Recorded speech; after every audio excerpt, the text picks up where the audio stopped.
Aquesta activitat de l'enduro urbà es tracta de fer una cursa d'enduro fora del seu hàbitat natural. És a dir, normalment l'enduro es practica en muntanya. Llavors ens va acudir, amb uns pressupostos que van treure l'Ajuntament participatius, de fer aquesta cursa.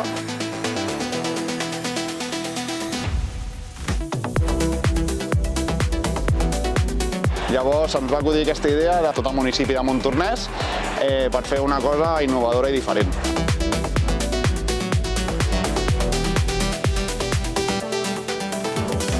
El resultat de la jornada ha sigut molt positiu perquè teníem un cupo de 100 inscripcions, hem fet 84.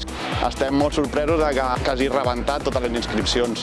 Jo crec que l'any que ve intentarem repetir i millorar les coses que han pogut sortir malament o han sigut més fluixes i fer-ho més i millor.